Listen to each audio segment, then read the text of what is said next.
지난주에 우리는 바울의 사랑의 권면 세 가지를 함께 나누었습니다.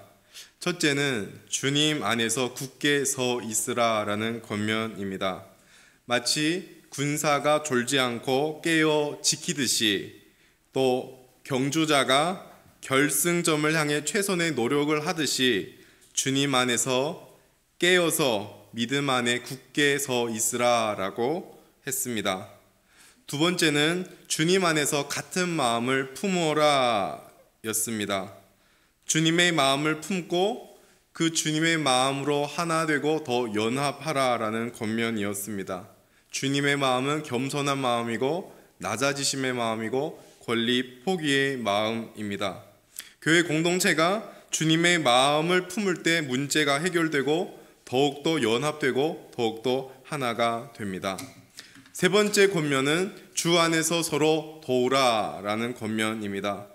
교회 공동체 안의 문제를 그냥 옆에서 방관자로 지켜만 보지 말고 함께 문제를 감당하고 함께 도우라 라는 것입니다.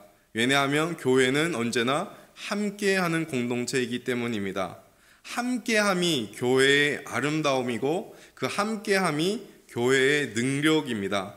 함께함으로 우리 개개인의 신앙도 성장하고 함께함으로 교회가 건강하게 자라가기 때문입니다.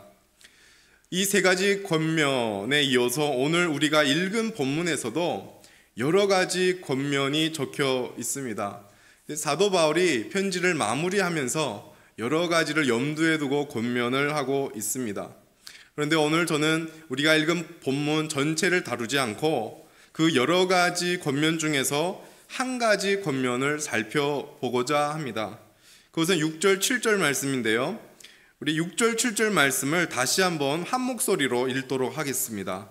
시작. 아무것도 염려하지 말고 다만 모든 일에 기도와 간구로 너희 구할 것을 감사함으로 하나님께 아뢰라.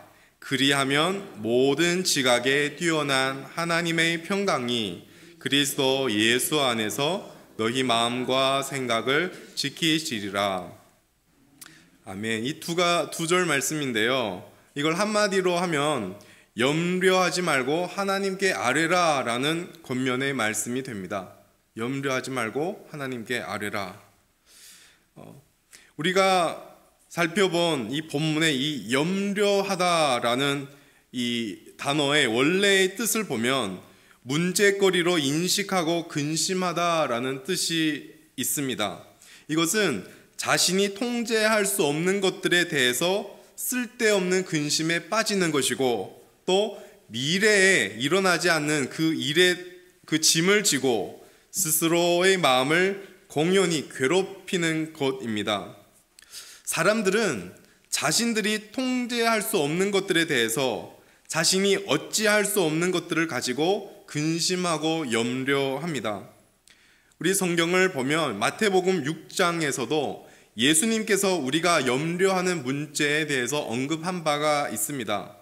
마태복음 6장 25절에 이렇게 되어 있습니다. 예수님께서 이렇게 말씀합니다. 목숨을 위하여 무엇을 먹을까? 무엇을 마실까? 몸을 위하여 무엇을 입을까? 염려하지 말라. 여기서 무엇을 먹을까, 무엇을 마실까, 입을까, 먹고 마시고 입는 것은 우리 삶에 연관되어 있는 문제들입니다. 그래서 예수님께서는 우리 삶의 문제에 대한 그런 말씀을 하고 있습니다. 우리는 삶의 문제 때문에 우리는 종종 염려합니다. 그런데 예수님께서는 그런 염려가 찾아올 때 공중에 나는 새를 보라라고 하십니다. 그러면서 그들은 심지도 않고 거두지도 않고 창고에 모아 들이지도 않지만 하나님께서 그들을 기르신다. 너희들은 이것들보다 귀하지 않느냐라고 6장이 계속 말씀합니다. 너희 중에 염려 근심함으로 너희의 키를 자라게 할 자가 누구냐? 그리고 이어서 너희들 중에 의복 때문에 염려하는 자가 있느냐? 그러면 들의 백합화를 보라. 어떻게 자라는지 한번 봐라.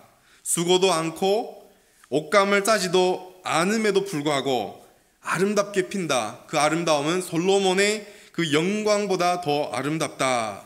그렇게 말씀합니다. 그래서 염려하여서 무엇을 먹을까 입을까 마실까 하지 말라. 이것은 믿음이 없는 자들 이방인들이 구하는 것이다. 하나님께서 너희에게 이런 것들이 있어야 할 것을 너무나 잘 알고 있으니 그것 때문에 염려하거나 근심하지 말라. 너희가 염려할 것은 이런 일이 아니다. 너희는 먼저 그의 나라와 그의 의를 구하라 라고 말씀하십니다. 우리의 염려는 이렇게 먹을 것과 마실 것, 입을 것 때문에 옵니다. 이 모든 것은 좀 전에 말씀드렸지만 우리의 삶과 연결되어 있는 문제들입니다. 우리의 삶의 문제 때문에 우리는 종종 염려합니다.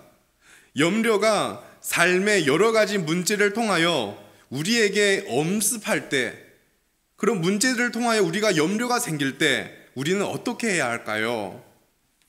여러분, 염려가 들 때 염려하지 말라고, 희명아 염려하지 마, 이렇게 자기를 암시하고 염려하지 않아도 괜찮아, 자기를 위로하면 그 염려가 사라질까요?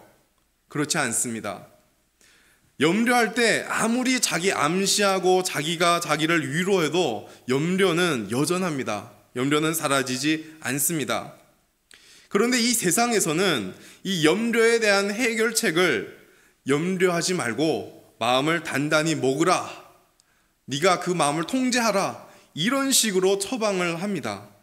그런데 오늘 본문의 사도 바울은 염려에 대한 해결책을 염려하지 말고 마음을 단단히 먹으라, 너의 마음을 혼자 통제 잘하라, 이런 식으로 하지 않습니다. 왜냐하면 지금 막 염려하고 있는 사람에게 아무리 염려하지 말라고 아무리 외쳐도 여전히 염려하기 때문입니다. 의지가 강한 사람들은 아마 의식적으로 그 강한 의지로 그 염려를 막 억누를 수는 있을 것입니다. 그러나 무의식 속에서는 계속 그 염려가 쌓이게 됩니다. 그렇게 무의식 속에서 염려가 쌓이면 억압의 상태가 됩니다. 이 억압은 염려보다 더 안 좋습니다. 여러분, 사람은 염려하지 않을 수 없습니다. 염려하고 싶지 않아도 여전히 염려합니다.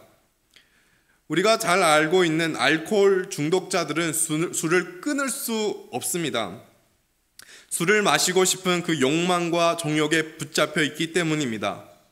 염려하는 사람들도 이와 비슷합니다. 아무리 염려하지 말자라고 해도 여전히 그 염려는 마음속에서 사라지지 않고 염려하게 되어 있습니다. 이 사실은 우리가 경험적으로 알고 있지 않습니까? 우리가 지금 막 염려하고 있는데 어떤 사람이 와서 이렇게 말해준다고 합시다. 희명 형제, 이제부터 아무도 염려하지 마세요. 염려해봐야 아무것도 달라지지 않잖아요. 이 말을 제가 들으면 어떻습니까? 그래, 염려가 사라졌다, 할렐루야, 이렇게 하겠습니까? 아니지요. 이 말을 들으면 저에게 어떤 일이 일어나냐면, 그래, 이 말은 맞는 말이야. 그래, 맞는 말이야. 염려한다고 해서 문제가 해결되나? 아니지. 염려하지 말아야지. 맞는 말이야. 이렇게 지식적으로 머리로는 동의가 되는데 제 마음속에 그 염려는 여전히 사라지지 않는다는 것입니다. 염려하는 것이 안 좋고 염려해도 문제가 해결되지 않는 것을 알고 있습니다. 그러나 그 염려의 문제는 이런 방식으로 해결되지 않습니다. 제가 제 자신을 살펴보면 저는 좀 염려가 많은 편인 것 같습니다. 어제까지도 저는 염려가 있었습니다. 이제 이사 준비도 앞두고 있습니다. 내일 저희 가정이 이제 교회에서 제공해준 사택으로 이사하게 됩니다. 그리고 어제였으니까 어제는 또 설교 준비까지 해야 됐습니다. 설교 준비도 끝나지 않았습니다. 또 저녁 늦게 이제 조궁 선교사님 가정을 공항에 배웅해 나가야 했습니다. 그 전에 한성 목사님 가정을 또 이렇게 배웅했습니다. 이제 또 강도사 고시도 이제 얼마 지나지 않아 공시도 봐야 되고 준비도 해야 하는데 너무 많은 일 때문에 준비 시작도 하지 못했습니다. 해야 할 일이 너무 많은데 저에게는 시간이 너무 부족했습니다. 마음이 분주했습니다. 많은 일이 있지만 그 중요한 일부터 하나하나 차근차근 해 나가야 했지만 머리로는 알고는 있었어요. 그런데 잘 되지 않았습니다. 그러다 나니 해야 할 일을 다 하지 못한 것 때문에 오는 염려가 있었습니다. 집을 이사하면 어떻게 되지? 새로운 환경에 가서 어떻게 하지? 내일 설교, 수요 설교는 내가 어떻게 하지? 이런 염려들이 막 저에게 찾아왔습니다. 염려가 있으니 마음을 잡히지가 않고 설교 준비하는데도 전혀 집중할 수가 없었습니다. 그래서 어제 자리에서 막 준비하는데 도저히 이제 준비가 안 돼가지고 김경희 사모님이 오셔서 이제 집 이사에 대한 얘기를 나누고 있었어요. 그래서 준비가 이렇게 마음이 잡히지 않아서 준비가 안 될 때는 좀 쉬어야 된대요.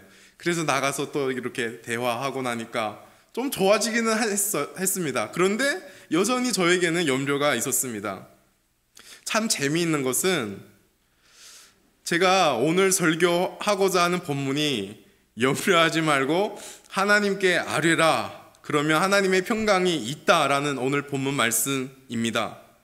이 본문 말씀을 설교해야 하는데 정작 저는 어제 많은 일로 염려하고 있었고 마음이 잡히지 않아 마음에는 전혀 평강이 없었습니다. 재밌죠? 그런 상태에서 말씀을 준비하는 것이 귀찮고 정말 힘들었습니다. 아무리 제 혼자서 염려하지 말라 생각하면서 마음을 잡아보려고 했지만 여전히 저에게서 염려는 떠나지 않았습니다. 그래서 다른 책들을 참고하고 설교를 준비하는데 많은 일로 염려하던 저에게 먼저 큰 은혜가 임했습니다. 여러분, 우리는 염려가 안 좋고 염려해도 문제가 해결되지 않는다는 것을 너무나 잘 알고 있습니다. 그런데 문제는 여전히 염려한다는 것입니다. 그렇다면 염려는 단지 시간이 흘러감에 따라 그냥 없어지기만을 기다려야 할까요? 과연 염려를 이겨낼 수 있는 방법은 없을까요? 오늘 본문을 잘 살펴보면 바울의 권면 속에 염려에 대한 처방이 있습니다. 6절 말씀 우리 다시 한번 큰 목소리로 한번 읽어보도록 하겠습니다. 6절 말씀 시작. 아무것도 염려하지 말고 다만 모든 일에 기도와 간구로 너희 구할 것을 감사함으로 하나님께 아뢰라. 아멘. 이 권면은 1차적으로 바울이 빌립보 교회 성도들을 향한 권면입니다. 근데 그것뿐만이 아니라 이 권면은 하나님께서 염려하는 모든 자에게 내리는 권면이요 처방입니다. 바울은 모든 일에 하나님께 아뢰라라고 말씀합니다. 6절을 우리가 자세히 한 단어 자세히 살펴보면 비슷한 의미를 갖는 몇 개의 단어를 이렇게 같이 사용하고 있습니다. 다만 모든 일에 기도하라라고 기도라는 단어를 썼는데 그 뒤에 곧 이어서 간구가 나옵니다. 그리고 감사함으로 아뢰라라는 이런 단어가 연이어서 이렇게 나옵니다. 기도, 간구, 아뢰라, 감사함으로. 그냥 주님께 기도하라고 하면 됐는데 왜 이렇게 많은 단어들을 여기에다 열고 했을까요? 바울은 여기서 기도하라라고 하면서 사실은 이 기도와 다른 단어들, 간구와 감사, 아뢰다 이런 것을 약간 구분하여 사용하고 있습니다. 우리가 먼저 기도와 간구 이 두 가지를 보면 이 둘은 유사한 단어입니다. 약간의 차이가 있습니다. 먼저 기도로 번역된 헬라어는 프로슈케라는 이 단어인데요. 여기에는 어떤 의미가 있냐면 하나님께 예배하는 마음으로 드리는 기도, 이런 뜻이 있습니다. 하나님께 예배하는 마음이 들어있습니다. 이 단어 자체에는. 그리고 간구로 번역된 이 헬라어 단어에는요, 하나님께 필요한 것을 요청하며 구하는 기도, 아주 구체적으로 내가 필요한 것을 구체적으로 하나님께 아뢰는다라는 것입니다. 약간 차이가 있죠. 기도는 예배하는 마음이 포함되어 있습니다. 그래서 기도는 하나님께 예배하는 마음으로 하나님께 서 있는 것입니다. 기도는 하나님을 경배하고 마음 깊이 사모한다는 뜻이 이 기도라는 단어에 있습니다. 해결할 수 없는 문제 앞에서 염려가 될 때 하나님께 나아가서 이 문제 해결을 요구하기 전에 먼저 하나님 앞에서 하나님을 예배하고 하나님을 깊이 사모해야 한다라는 뜻이 기도라는 단어입니다. 우리는 하나님 앞에 나아갈 때 종종 어떻습니까? 먼저 우리가 겪고 있는 이 문제를 해결해 주시기를 원해서 하나님께 구할 때가 참 많습니다. 그런데 그것보다 먼저 해야 할 것은 하나님이 지금 내 앞에 계시고 나는 지금 하나님 앞에서 기도한다는 것 사실을 기억해야 합니다. 나는 지금 하나님 앞에 서 있구나. 이 하나님은 어떤 분이신지를 생각하면서 이 하나님을 깊이 사모해야 합니다. 이것이 첫 걸음입니다. 그 다음이 간구입니다. 기도에 이어서 간구하라고 합니다. 앞서 하나님을 경배하고 사모한 다음에 하나님을 깊이 사모한 다음에 이제 그 특정한 겪고 있는 문제를 가지고 하나님께 구하는 것입니다. 우리를 염려하게 만드는 그 문제를 하나님께 아뢰는 것입니다. 우리가 특정한 이 문제를 가지고 하나님께 구하는 것은 잘못된 것이 아닙니다. 그것은 정당한 것입니다. 그렇게 해야 합니다. 문제를 가지고 하나님께 아뢰라라고 바울이 그렇게 지금 말씀하고 있고 격려하고 있습니다. 하나님께 구하며 그 염려하고 있는 그 문제를 하나님 앞에서 하나님께 털어놓으라고 바울은 간구라는 단어로 우리에게 말씀하고 있습니다. 이어서 감사라는 단어가 나옵니다. 감사는 정말 중요합니다. 그러나 우리 삶에서 감사를 잃어버릴 때가 참 많습니다. 특별히 어려운 문제에 부딪혔을 때 감사하기 얼마나 어려운지 우리는 잘 압니다. 걱정하면서, 염려하면서, 힘들어하면서 감사하기가 참 어렵습니다. 그런데 이 감사는 하나님 앞에 나와 하나님 앞에 기도함에 있어서 빠질 수 없는 필요한 요소입니다. 원망하고 불평하는 마음으로 하나님 앞에서 기도하면서 그 하나님의 평강이 우리 마음과 생각을 지킬 것을 기대할 수는 없습니다. 하나님 앞에 나아갈 때는 감사함으로 나아가야 합니다. 하나님의 그 선하심을 믿고 감사함으로 하나님 앞에 서 있어야 합니다. 어려운 문제에 짓눌려 걱정하고 있을 때 의지적으로 감사해야 하고 의도적으로 감사의 제목을 생각해야 합니다. 여러 문제가 우리를 짓눌러 염려하고 있을 때 여러분 어떻게 감사할 수 있을까요? 그 문제 속에서는 우리는 감사를 찾을 수 없겠지요.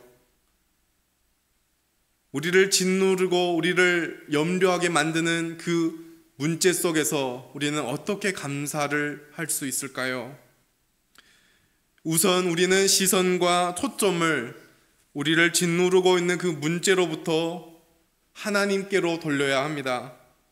하나님 앞에서 하나님을 바라보면서 나는 누구인지를 생각해야 합니다.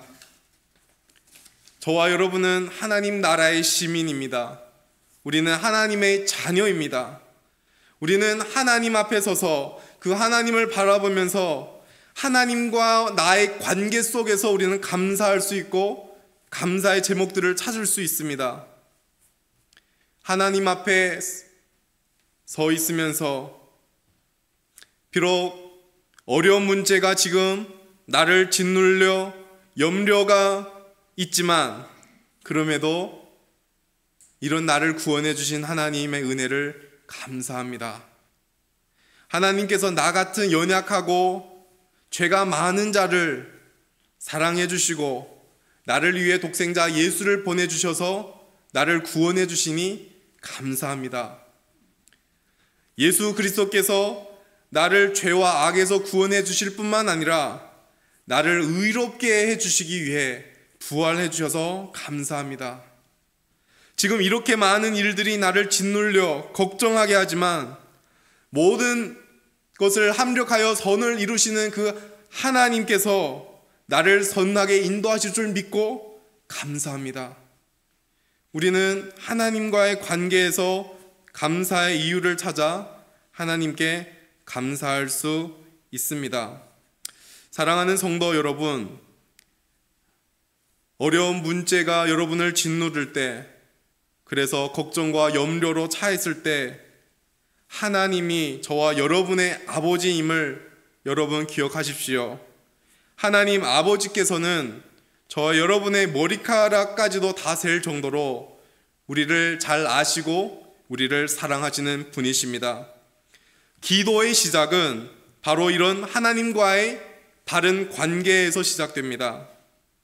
하나님을 예배하고 하나님께 감사함으로 이제 구할 것을 아뢰야 합니다. 바울이 오늘 본문에서 말하고 있는 기도는 단지 너무 힘들어서 그냥 외치는 그런 외침이 아닙니다. 그냥 아무런 생각이 없이 하나님께만 그냥 호소하는 것이 아닙니다. 기도는 먼저 하나님과의 관계에서 하나님을 예배하고 하나님께 감사함으로 시작됩니다. 그리고 선하신 그 하나님이 우리 아버지 되심을 기억하며 우리의 구체적인 문제를 그분께 아뢰야 합니다. 그렇다면 모든 일을 기도와 간구로 또한 감사함으로 하나님께 아뢰을 때 어떤 일이 일어납니까? 모든 문제와 염려를 하나님께 아뢰면 하나님께서 그 문제를 해결해 주실까요? 그것은 우리의 바람이 되겠지요. 우리가 하나님께 아뢰고 구하고 이렇게 나아가면 빨리 지금 겪고 있는 이 문제가 해결되기를 바랄 때가 많습니다. 질병 가운데 있을 때 우리는 하나님께서 질병을 고쳐주시기를 바랍니다. 사업에 어려운 문제가 생겼을 때 하나님께서 빨리 이 사업에서 겪고 있는 이 문제를 해결해 주시고 사업이 잘 될 것을 기대합니다. 자녀가 아파할 때 우리는 하나님께서 자녀를 빨리 건강함으로 고쳐주시길 기대합니다. 저의 첫째 딸 은성이가 1.83kg으로 태어났습니다. 그래서 인큐베이터에 들어갔습니다. 그때 저는 하나님께 기도하면서 저도 하나님께서 지켜주시고 이 아이가 건강하게 해달라만 저는 기도하고 그것을 기대했습니다. 우리는 종종 하나님께 아뢰면서 문제 해결을 원합니다. 나아가 그 문제 해결이 주는 평강을 기대합니다. 물론 우리를 염려하게 하는 문제가 해결될 때도 있습니다. 문제가 해결되면 염려가 사라지고 평강이 찾아옵니다. 하지만 문제 해결이 주는 평강은 유효 기간이 있습니다. 얼마 지나지 않아 또 다른 문제가 생겨서 우리를 염려하게 합니다. 문제 해결이 주는 평강은 일시적이고 제한적입니다.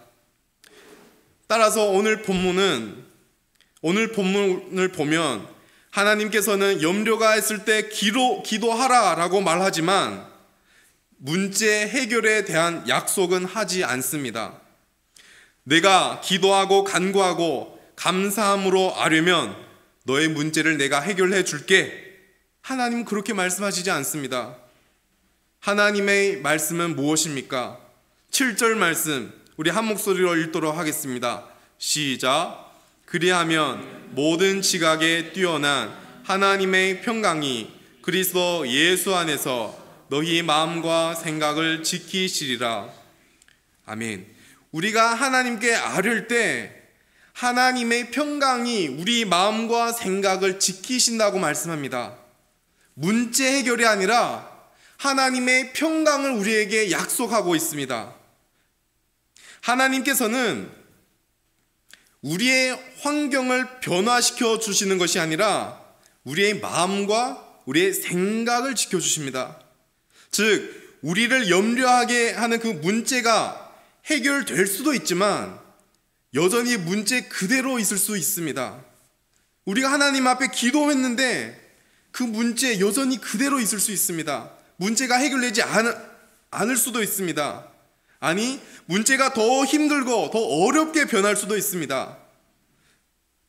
이 문제가 해결됐는데 다른 문제가 꼬리를 물다시피 또 빨리 찾아올 수도 있습니다.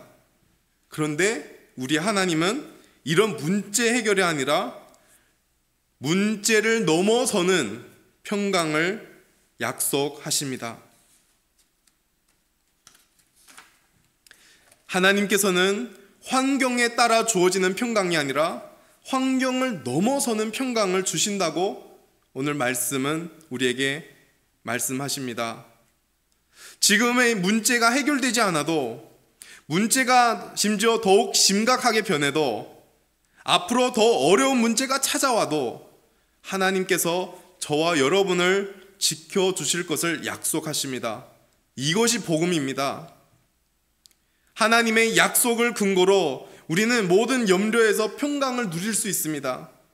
우리를 짓누르는 그 어려운 문제로부터 해방받습니다. 우리는 그 어떤 어려움과 환경을 이겨낼 수 있습니다. 여기서 우리가 주목할 것이 하나 더 있습니다. 하나님이 약속하신 평강은 그냥 평강이라, 하나님의 평강이라 하지 않고 앞에 또 이런 형용하는 이런 문장이 또 하나 있습니다. 모든 지각에 뛰어난 하나님의 평강이라고 합니다. 모든 지각에 뛰어난 하나님의 평강이 약속되어 있는데, 모든 지각에 뛰어난 하나님의 평강이란 무슨 뜻일까요? 모든 지각에 뛰어난 하나님의 평강이란 우리가 이해하지도, 우리가 상상하지도, 우리가 믿지 못할 정도의 그런 평강을 말합니다. 하나님께 아뢰는 자에게는 이해하지도 못하고 상상하지도 못하고 믿지도 못할 정도로의 그런 평강이 임한다라는 말씀입니다. 그런 평강을 경험하게 될 것이고 누리게 될 것입니다. 그런 평강은 어디에 있습니까? 7절을 자세히 보면 하나님께서는 그리스도 예수 안에서 그런 평강을 주신다고 합니다. 그리스도 예수 안에서는 우리는 이해하지도 상상하지도 믿지도 못할 평강을 얻고 그리스도 안에서 우리는 경험합니다. 좀 더 구체적으로 말씀드리자면 예수 그리스도를 알고 예수 그리스도에 관한 사실들을 우리가 알 때 우리에게는 하나님의 평강이 임합니다. 예수 그리스도를 아는 것과 평강을 경험하는 것은 깊은 관계가 있습니다. 성경에는 예수 그리스도와 예수 그리스도에 관한 사실들로 가득합니다. 우리가 성경을 통하여 예수 그리스도를 알 때, 우리가 성경을 가까이 함으로 예수 그리스도에 관한 그 사실들이 우리가 확인될 때 우리에게는 모든 지각에 뛰어난 그 평강이 임합니다. 이 시간 잠시 성경 몇 군데를 찾아서 우리 예수 그리스도와 그분의 사실에 대하여 좀 찾아보도록 하겠습니다. 저의 설교보다, 저의 전한 말씀보다 우리가 함께 성경 구절을 읽는 것도 저는 중요하다고 생각합니다. 이 시간 로마서만 우리 함께 좀 찾아보겠습니다. 로마서 5장 한번 펼쳐보십시오. 로마서 5장 8절에서 10절 말씀입니다. 로마서 5장 8절에서 10절 말씀입니다. 우리 같은 목소리로 이 세 구절을 한번 읽어보도록 하겠습니다. 시작. 우리가 아직 죄인 되었을 때에 그리스도께서 우리를 위하여 죽으심으로 하나님께서 우리에 대한 자기의 사랑을 확증하셨느니라. 그러면 이제 우리가 그의 피로 말미암아 의롭다 하심을 받았으니 더욱 그로 말미암아 진노하심에서 구원을 받을 것이니 곧 우리가 원수 되었을 때에 그의 아들의 죽으심으로 말미암아 하나님과 화목되게 되었은즉 화목하게 된 자로서는 더욱 그의 살아나심으로 말미암아 구원을 받을 것이니라. 아멘. 우리 로마서 8장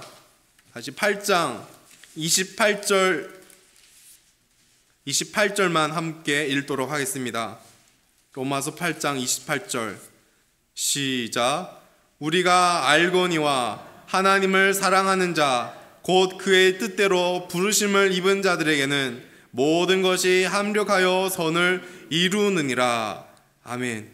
우리 마지막으로 로마서 8장, 여전히 8장 38절에서 39절을 읽도록 하겠습니다.